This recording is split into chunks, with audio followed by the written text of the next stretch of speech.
삼성 덕분에 경제가 살아나자 오히려 삼성을 호구로 보고 기술까지 요구하며 갑질하던 베트남 정부와 노동자들이 최근 역대급 참교육을 당했습니다. 베트남 전역은 충격에 빠졌고 노동자들은 뒤늦게 후회하며 울부짖고 있는데요. 베트남 경제 전체가 흔들리는 초유의 사태가 벌어지고 있습니다. 지금부터 그 통쾌한 소식을 전해드리겠습니다. 그 전에 좋아요와 구독 부탁드리겠습니다. 감사합니다. 베트남의 경제 지도를 펼치면 단연 눈에 띄는 것은 한국 대기업 삼성전자다. 베트남 경제의 심장이라 불리는 삼성의 영향력은 단순한 투자자를 넘어 한 국가의 운명을 좌우하는 수준에 이르렀다. 2024년 기준 충격적이게도 베트남 GDP의 25%가 삼성에서 나온다. 이는 한 외국 기업이 국가 경제의 4분의 1을 책임지는 전례 없는 현상으로 세계 경제사에서도 찾아보기 힘든 사례다. 현지에서는 삼성 없이는 베트남 경제도 없다라는 말이 공공연하게 통용된다. 이는 과장이 아닌 통계로 증명되는 현실이다. 베트남 전체 수출액의 20%가 삼성 제품이다. 이는 베트남이 국제무역에서 벌어들이는 5달러 중 1달러가 삼성에서 나온다는 의미다. 2023년 베트남의 총 수출액이 3,550억 달러였으니 삼성 하나가 710억 달러 이상을 책임진 셈이다. 특히 베트남 북부 타이응우엔 공장은 지난해 단일 공장으로만 230억 달러, 약 30조 원의 매출과 17억 달러, 약 2조 2천억 원의 순이익을 창출했다. 삼성전자의 베트남 법인 순이익은 베트남 국영기업 10개의 순이익을 합친 것보다 크다. 베트남 현지 언론들은 이를 두고 삼성공화국의 탄생이라는 표현까지 사용했다. 고용 측면에서도 삼성의 영향력은 압도적이다. 삼성 베트남 공장은 현지 근로자 약 17만 명을 직접 고용하고 있으며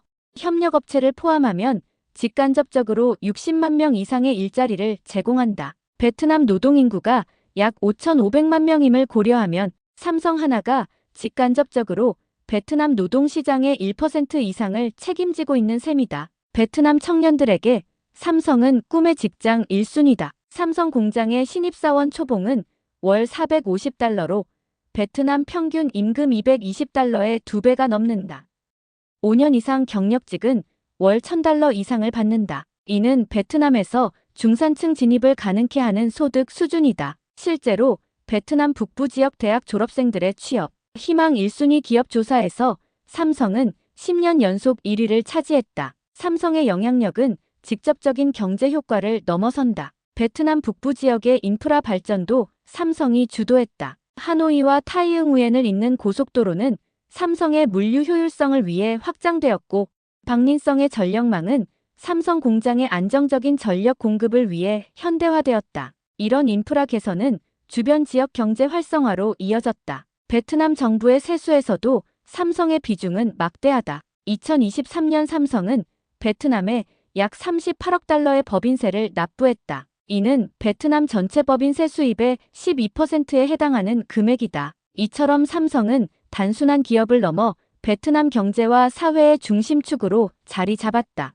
2024년 초 하노이에서 열린 한-베트남 경제협력 포럼. 이 자리에서 베트남 정부는 충격적인 요구를 했다. 삼성전자의 핵심 반도체 및 디스플레이 기술을 베트남 현지 기업들에게 의무적으로 이전하라는 것이었다. 이는 단순한 제안이 아니었다. 베트남은 이 기술 이전을 향후 투자 확대와 세제 혜택의 전제 조건으로 내세웠다. 베트남 산업통상부 장관은 공개석상에서 삼성이 베트남에서 막대한 이익을 얻은 만큼 이제는 베트남 기업들의 성장을 위해 기술을 공유할 의무가 있다고 주장했다. 심지어 기술 이전이 이루어지지 않을 경우 기존 세제 혜택을 재검토하겠다는 위협까지 내비쳤다. 이는 사실상 기업의 핵심 자산을 강탈하겠다는 선언이나 다름없었다. 가장 충격적인 요구는 2023년 말 비공개 회의에서 나왔다. 베트남 정부 고위 인사는 삼성전자 반도체 사업부의 핵심 기술과 제조 노하우를 베트남 국영기업에 이전할 것을 요구했다. 이는 삼성이 수십 년간 천문학적인 투자로 얻어낸 핵심 경쟁력으로 기업의 존립과 직결된 자산이었다. 베트남의 기술 유출 위험성은 이미 심각한 수준이었다. 한국무역협회의 2023년 조사에 따르면 베트남에 진출한 한국 기업의 54.6%가 이미 기술 유출 경험이 있다고 응답했다. 특히 현지 직원을 통한 영업비밀 유출이 가장 큰 위험 요소였다. 실제로 한국 중소기업 어사는 베트남 법인의 현지 직원이 핵심 기술을 경쟁사에 유출해 약 300억 원의 피해를 입은 사례가 있었다. 삼성전자는 이 황당한 요구에 단호하게 거절 의사를 밝혔다. 삼성전자 베트남 법인 대표는 기술 이전은 논의 대상이 될 수 없다는 원칙적 입장을 고수했다. 삼성 측은 기술 이전이 아닌 현지 부품 조달과 협력업체 육성으로 상생하자는 대안을 제시했지만 베트남 정부는 이에 만족하지 않았다. 베트남의 무리한 요구는 여기서 그치지 않았다. 지난 2년간 베트남 정부는 삼성의 다음과 같은 요구를 지속적으로 제시했다. 현지 부품 조달 비율 의무적 상향, 베트남 국적 직원의 경영진 의무 채용, 기업 내부 의사결정에 현지 정부 참관인 의무 배석, 연구개발센터의 핵심 기술 문서, 현지 보관 의무화. 이러한 요구들은 기업 경영의 자율성을 심각하게 침해하는 것으로 삼성이 감내할 수 있는 수준을 명백히 넘어선 것이었다. 삼성전자 본사는 이러한 베트남의 무리한 요구에 더 이상 양보하지 않기로 결정했다. 한 삼성 임원은 기업의 생존과 직결된 핵심 기술을 요구하는 것은 국제 비즈니스의 기본 원칙을 무시하는 행위라며 강력히 비판했다. 2023년 12월 4일 삼성 베트남 타이응우엔 공장의 생산 라인이 완전히 멈췄다. 1만 명 이상의 근로자들이 갑작스러운 파업에 돌입한 것이다. 파업의 표면적 이유는 연말 보너스 인상이었지만 이는 시작에 불과했다. 2023년 말부터 2024년 초까지 약 석 달간 타이응우엔 공장에서만 17차례의 파업이 발생했다. 처음에는 임금 인상 요구였으나 점차 그 범위는 상식을 벗어났다. 가장 황당했던 파업은 2024년 1월의 식당 메뉴 파업이었다. 공장 구내식당의 메뉴가 마음에 들지 않는다며 3,000명의 근로자가 조립 라인을 점거한 것이다. 또 다른 파업에서는 휴식 시간 연장, 특정 관리자 해고, 심지어 공장 내 카페테리아의 특정 브랜드 커피 머신 설치까지 요구했다. 이런 사소한 이유로 공장 전체가 멈추는 일이 반복되었다. 특히 심각했던 것은 구정 연휴 이후의 대규모 무단 결근이었다. 2024년 구정 이후 삼성 베트남 공장의 생산직 근로자 중 약 30%가 사전 통보 없이 출근하지 않았다. 이들 중 상당수는 특별 보너스를 받은 뒤 연락을 끊고 고향에 머물렀다. 이로 인해 삼성의 글로벌 스마트폰 생산량이 14% 감소하는 심각한 타격을 입었고 갤럭시 S24 시리즈의 글로벌 출시가 2주 지연되는 사태까지 발생했다. 더욱 충격적인 것은 파업의 정치적 성격이었다. 삼성 내부 조사에 따르면 현지 노동조합은 베트남 정부의 묵인하에 삼성을 압박하는 카드로 활용되었다. 한 베트남 내부 소식통은 노조 지도부가 정부 관계자들과 정기적으로 접촉하며 파업 전략을 조율했다고 밝혔다. 심지어 일부 파업은 삼성이 기술 이전 요구를 거부한 직후에 우연히 발생했다. 삼성은 처음에는 인내심을 가지고 대화로 문제를 해결하려 했다. 2023년 하반기에만 임금을 15% 인상하고 복지시설을 확대하며 작업 환경을 개선하는 등 상당한 양보를 했다. 그럼에도 불구하고 파업은 계속되었고 요구사항은 점점 더 비현실적이 되어갔다. 마침내 2024년 3월 삼성 경영진은 강력한 결단을 내렸다. 삼성전자 베트남 법인은 충격적인 발표를 했다. 베트남 내 생산시설의 단계적 자동화와 일부 생산 라인의 해외 이전을 결정했다는 내용이었다. 구체적으로 타이응우엔 공장의 생산 라인 중 30%를 인도와 남미로 이전하고 나머지는 데이터와 인공지능 기반의 스마트 팩토리로 전환하여 근로자 의존도를 낮추는 계획이었다. 2024년 4월 삼성전자는 베트남 남부 호치민시에 계획했던 가전공장 신설 계획을 전면 취소한다고 발표했다. 이 계획은 축구장 100개 규모 약 70만 제곱미터의 대규모 프로젝트로 약 2만 명의 신규 일자리 창출이 예상되었던 베트남 정부의 핵심 유치 사업이었다. 이미 부지 매입과 기초 공사까지 진행된 상태였기에 충격은 더욱 컸다. 더 심각한 것은 삼성이 이미 가동 중인 박린성 공장의 생산 물량 40%를 인도, 첸나이 공장으로 이전한다는 발표였다. 이는 단순한 위협이 아닌 구체적인 실행 계획이었다. 삼성은 이미 인도 정부와 투자 확대 협약을 체결했으며 현지 인력 채용도 시작한 상태였다. 약 1,500명의 베트남 노동자들이 곧바로 해고 통지를 받았다. 베트남 언론은 즉각 비상 상황을 알렸다. 베트남 최대 경제지 투오이제는 삼성의 철수는 베트남 경제의 붕괴를 의미한다라는 제목의 특집 기사를 발행했다. 현지 경제 전문가들은 삼성의 철수로 인해 베트남 GDP가 최대 3% 감소할 수 있다고 경고했다. 이는 베트남 전체 경제 성장률 56%의 절반 이상이 사라지는 것을 의미했다. 베트남 노동자들의 반응은 더욱 극적이었다. 박린성 공장 앞에서는 수천 명의 노동자들이 모여 삼성을 떠나보내지 말자라는 구호를 외치는 집회가 열렸다. 불과 몇 달 전까지 파업을 주도했던 노동자들이 이제는 일자리 보전을 위해 애원하는 모습이 연출되었다. 한 근로자는 눈물을 흘리며 우리가 잘못했다. 삼성이 없으면 우리 가족은 굶어 죽는다고 호소했다. 베트남 정부도 뒤늦게 대응에 나섰다. 팜 민찐 총리는 긴급 기자회견을 열고 삼성은 베트남의 소중한 파트너라며 모든 합리적인 요구를 수용할 준비가 되어 있다고 밝혔다. 심지어 베트남 정부는 비공식 채널을 통해 한국 정부의 중재를 요청하고 삼성에게 추가 세제 혜택과 토지, 사용료 면제 등 파격적인 조건을 제시했다. 그러나 삼성의 결정은 이미 내려진 상태였다. 삼성전자 한 임원은 기업 경영에는 신뢰가 가장 중요하다며 한번 흔들린 신뢰를 회복하는 데는 오랜 시간이 필요하다고 말했다. 이미 실행 단계에 들어간 계획을 되돌리기에는 너무 늦었던 것이다. 베트남 경제부 차관은 내부 회의에서 우리가 삼성을 너무 쉽게 생각했다. 그들이 실제로 떠날 것이라고 예상하지 못했다며 자성의 목소리를 냈다. 그러나 이미 삼성의 베트남 철수는 돌이킬 수 없는 현실이 되어가고 있었다. 삼성의 생산 축소가 시작된 지 불과 2달 만에 베트남 북부 지역은 경제적 충격에 휩싸였다. 타이응 우엔성의 실업률은 전년 대비 3배 증가했으며 삼성 협력업체들이 밀집한 산업단지의 공실률은 35%에 달했다. 2024년 6월 기준 삼성과 직접 거래하던 현지 중소기업 86곳이 파산 신청을 했다. 이는 이미 예견된 재앙이었다. 2019년 중국 광둥성 후이저우시에서 유사한 사례가 있었기 때문이다. 당시 삼성전자는 스마트폰 생산 공장을 베트남으로 이전했고 그 결과 후이저우 지역 경제는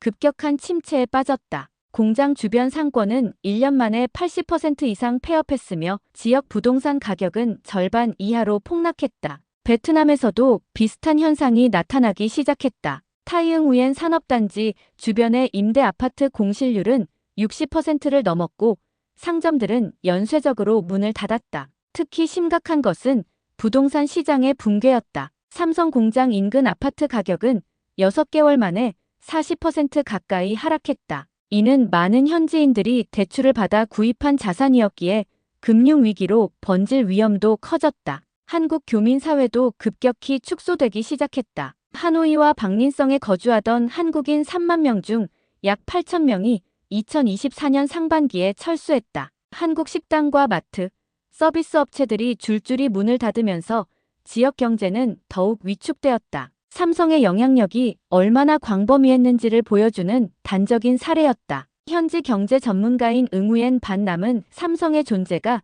이 지역 경제의 피라미드 꼭대기였다면 지금은 그 피라미드가 무너지는 과정이라고 분석했다. 특히 우려스러운 것은 지역 은행들의 대출 부실화였다. 삼성 협력업체들을 대상으로 한 대출 상당수가 부실화되면서 지역 금융 시스템까지 위협받기 시작했다. 베트남 중앙은행의 보고서에 따르면 북부 지역의 부실 대출 비율은 2023년 2.1%에서 2024년 중반 7.8%로 급증했다. 지역 은행들은 급박하게 긴급 유동성 지원을 요청했고 중앙은행은 금융위기 확산을 막기 위한 대응책 마련에 나섰다. 베트남 정부는 긴급 경제 대책을 발표했다. 총 100억 달러 규모의 경기 부양책이 마련되었지만 이는 삼성이 창출하던 경제 효과에 비하면 턱없이 부족한 금액이었다. 도산 위기에 처한 기업들을 살리고 실직자들에게 새로운 일자리를 제공하는 것은 베트남 정부의 역량을 넘어서는 과제였다. 삼성의 베트남 철수는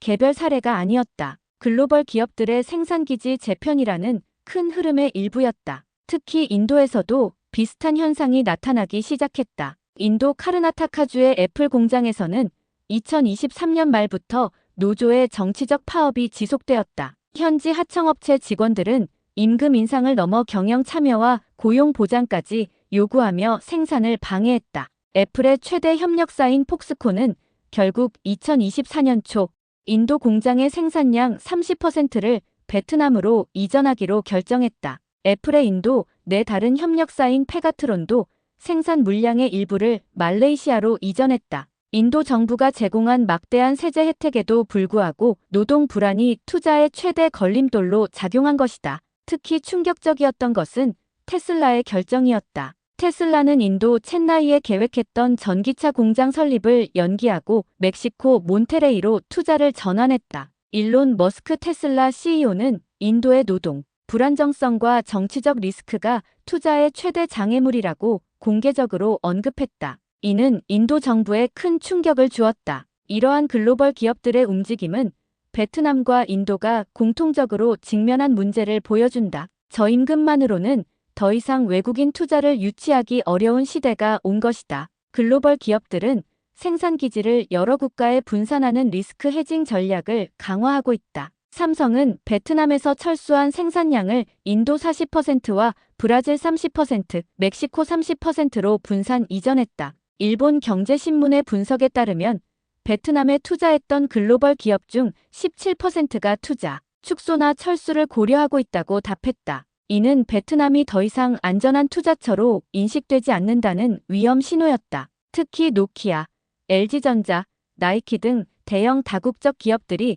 베트남 내 생산 시설 축소 계획을 발표했다. 베트남 정부는 글로벌 기업들의 신뢰 회복을 위해 외국인 투자 보호법을 개정하고 노동 분쟁 중재 시스템을 강화하는 등 다양한 노력을 기울였다. 그러나 한번 떠난 기업들을 다시 불러오는 것은 쉽지 않은 과제였다. 신뢰는 쌓는데 오랜 시간이 걸리지만 무너지는 데는 순간이면 충분했기 때문이다. 이 사태는 개발도상국들에게 중요한 교훈을 남겼다. 외국인 투자는 당연한 것이 아니며 글로벌 기업들은 언제든 더 나은 환경을 찾아 떠날 수 있다는 것이다. 베트남과 인도의 사례는 단기적인 이익을 위해 외국 기업에 무리한 요구를 하는 것이 얼마나 위험한 도박인지를 여실히 보여주었다. 삼성전자가 2024년 중반 공개한 넥스트 팩토리 비전은 세계 제조업의 패러다임을 뒤흔들었다. 인간의 개입이 최소화된 완전 자동화 시스템으로 생산 효율성을 극대화하는 동시에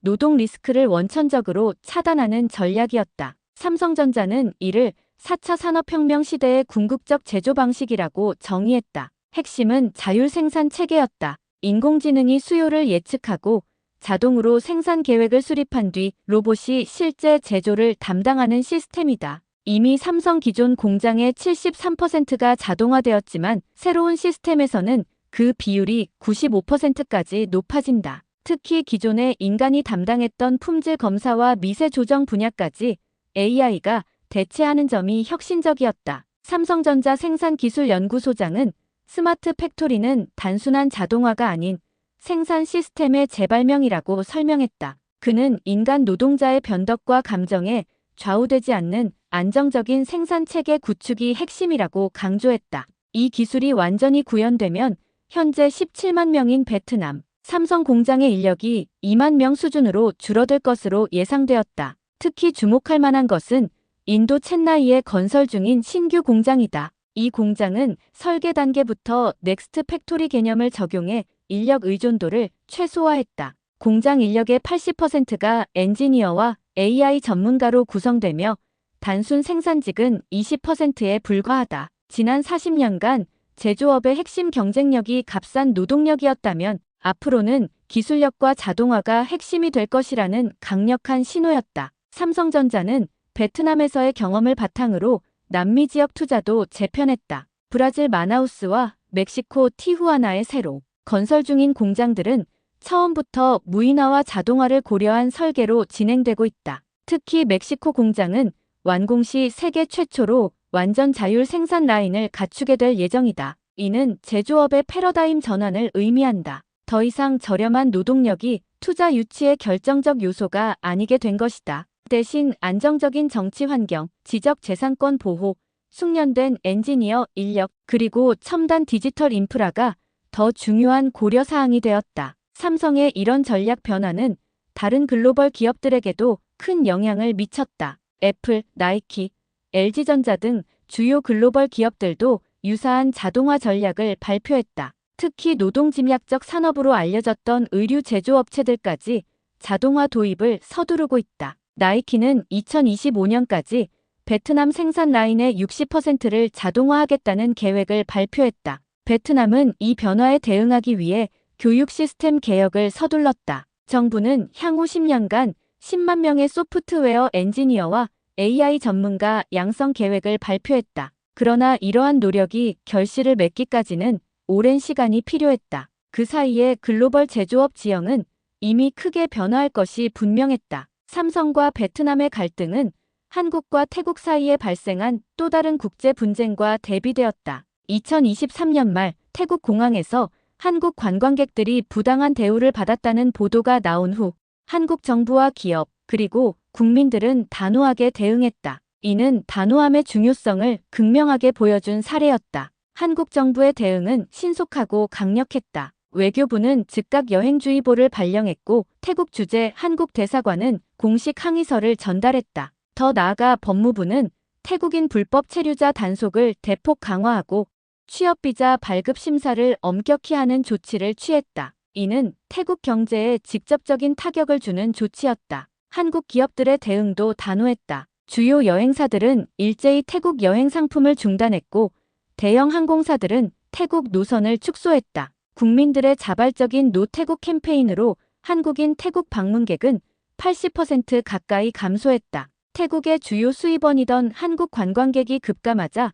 태국 관광업계는 비상사태를 선포했다. 이런 단호한 대응에 태국 정부는 즉각 태도를 바꿨다. 태국 총리가 직접 사과 성명을 발표하고 관련 공항 직원들을 해고하는 등 강력한 후속 조치를 취했다. 뿐만 아니라 한국인 관광객 전용 입국 심사대를 설치하고 비자 면제 기간을 연장하는 등 파격적인 혜택을 제공했다. 태국 관광청장은 직접 서울을 방문해 한국인 관광객은 태국의 가장 소중한 손님이라며 사과와 함께 다양한 특별 프로모션을 발표했다. 이 사례는 국가와 기업의 단호한 대응이 얼마나 중요한지 보여주는 교훈이 되었다. 베트남 현지 언론들도 이 사건을 집중 보도하며 한국의 단호한 대응이 태국 정부의 태도 변화를 이끌어냈다고 분석했다. 베트남 내 여론도 우리 정부가 삼성을 상대할 때의 태도와 비교해 반성해야 한다는 목소리가 높아졌다. 한국 정부의 이런 단호한 태도는